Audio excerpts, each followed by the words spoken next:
Bienvenue dans cette nouvelle édition de l'Africa Tonight. Sommaire, grève des travailleurs au Togo, un mouvement observé pendant 72 heures sur l'ensemble du territoire pour réclamer entre autres l'ouverture de négociations sur les salaires et les indemnités de départ à la retraite.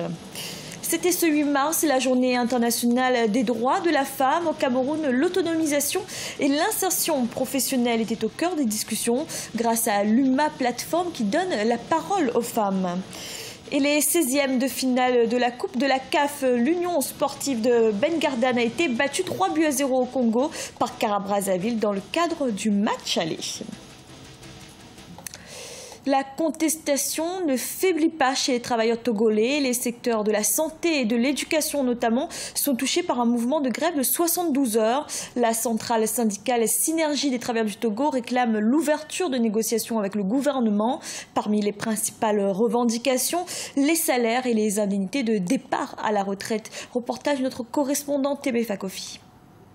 Au Togo, que ce soit dans la santé, l'éducation ou l'administration publique, les activités tournent au ralenti. Dans l'enseignement public, les enseignants ne dispensent plus de cours de façon régulière depuis octobre 2017. Au niveau de la santé, les grèves ont également repris et cette fois avec l'appui de la centrale syndicale Synergie des travailleurs du Togo qui regroupe selon ses responsables tous les corps de l'administration publique du pays. Elle observe une nouvelle grève du 7 au 9 mars sur l'ensemble du territoire, une situation que semble minimiser le gouvernement togolais.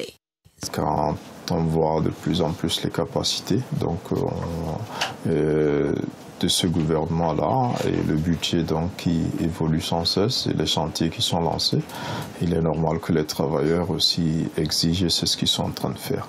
Mais en même temps, il y a des exigences budgétaires aussi, des contraintes budgétaires qui ont souvent été évoquées par le gouvernement qui veut faire les choses progressivement. Entre autres revendications sociales, la revalorisation de la valeur indiciaire, l'instauration de l'indemnité de départ à la retraite au niveau de la Synergie des travailleurs du Togo, l'ouverture des négociations sur la fixation du taux correspondant aux primes et indemnités et de sa date d'effet au niveau de l'éducation. Aujourd'hui, le pays est financièrement sur les rotules.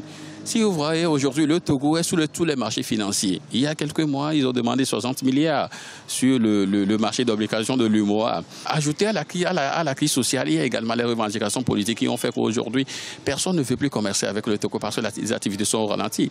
Le gouvernement togolais même a dit que chaque jour de manifestation fait perdre près de 2 milliards de francs CFA. Donc, au trésor public. Peut-être on devait le faire beaucoup plus tôt, qu'on n'en serait pas là aujourd'hui. Maintenant, le gouvernement togolais est dos au mur. En 2015, le gouvernement togolais avait procédé à une augmentation de 20 000 et 30 000 francs CFA sur le salaire des fonctionnaires de l'administration publique.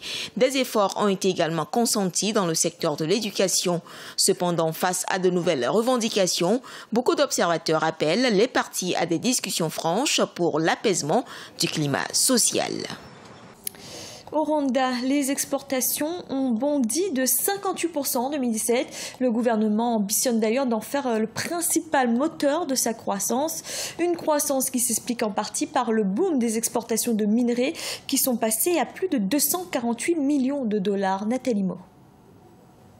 Les recettes des exportations des industries extractives et autres produits rwandais filent du bon coton à l'international. En effet, les exportations ont atteint 943,5 millions de dollars en 2017, soit une hausse de 57,6% par rapport à 2016.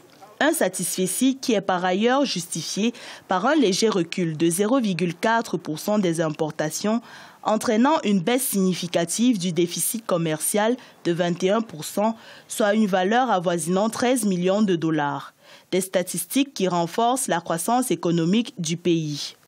Cette excellente performance a été rendue possible par la remontée des prix de matières premières observés au cours de cet exercice sur le marché international. En outre, les ventes à l'étranger de café en hausse respectivement de 9,6% et 32,9% y ont fortement contribué. Au cœur de ce coup d'accélérateur, le dynamisme des industries d'exportation de minerais dont les échanges sont passés à 248,5 millions de dollars, en hausse de plus de 210% par rapport à 2016. Ces résultats rassurent le gouvernement qui envisage de faire des exportations le moteur principal pour renouer avec un taux de croissance de l'ordre de 8%.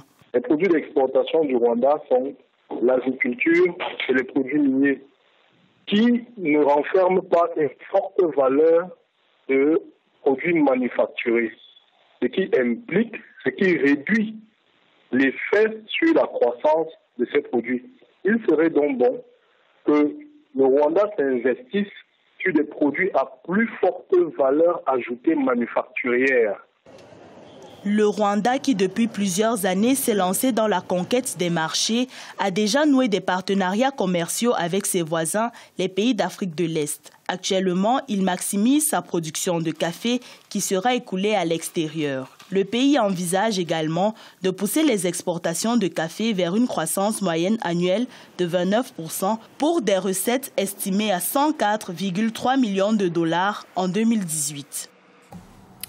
C'était ce jeudi 8 mars, c'est la journée internationale des droits de la femme. Au Cameroun, la plateforme Huma a invité les femmes à prendre la parole. Un rendez-vous d'échange et de discussion était organisé avec plusieurs thématiques, citoyenneté, autonomisation ou encore insertion professionnelle. Reportage de notre correspondante Viviane Bauken.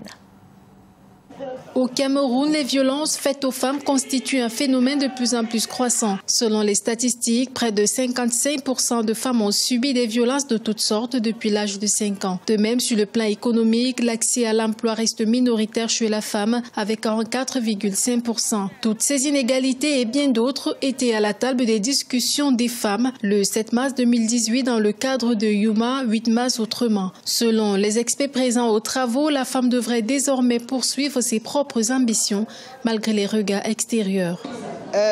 Face aux inégalités, il y a d'abord le courage d'être non conforme et de poursuivre ses propres intérêts, ses propres ambitions. Il faut du courage, parce qu'il y a le regard des autres qui vous jugent et qui a tendance à vous rabaisser. Les femmes doivent s'autonomiser parce qu'elles participent dans la vie économique du pays. Elles ont toujours été considérées comme en second plan.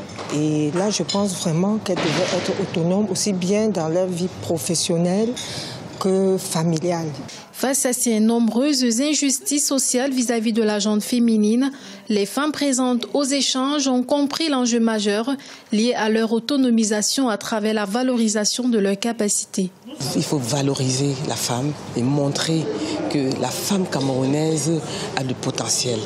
La femme camerounaise peut réussir, la femme camerounaise a son apport dans l'économie, même au niveau étatique. La femme camerounaise peut être présidente du Sénat, pourquoi pas. La femme camerounaise peut occuper tous les postes de la pyramide nationale. En instaurant le 8 mars comme journée internationale de la femme, les Nations Unies donnaient ainsi l'occasion aux femmes de réfléchir sur les stratégies globales de recherche de solutions aux inégalités dont elles font l'objet à travers le monde. Et du sport, le club athlétique Renaissance Aiglon s'est facilement imposé par 3-0 face à l'Union sportive Ben Garda de Tunisie ce mercredi au Congo. Une victoire en match aller comptant pour les 16e de finale de la Coupe de la CAF. Ce succès à domicile permet aux Congolais de croire à une qualification lors du match retour prévu dans 2 semaines. Reportage de notre correspondant d'Eva Panzou. Le club athlétique Renaissance Aiglon a dominé en 16e de finale aller de la Coupe de la CAF le club tunisien de l'US Ben Guerdane par 3-0 ce mercredi 7 mars au stade Alphonse Massamba Déba. Les choses sont allées très vite avec l'ouverture du score dès la 3e minute par Kabwe Kivutuka. Le Kara a dominé ce début du match et a obtenu son second but à la 22e minute sur un geste acrobatique de son attaquant Rox Oyo. Après la pause, les visiteurs ont tenté de relever la tête sans inscrire le moindre but. Il a fallu attendre la 79e minute pour voir Racine Loamba sceller la victoire des Aiglons par un 3e but à la satisfaction de l'entraîneur. Je suis satisfait. C'est vrai qu'il y a eu quelques coquilles. Ces coquilles-là, nous allons tout mettre en œuvre pour travailler encore de plus belle, pour préparer le match retour.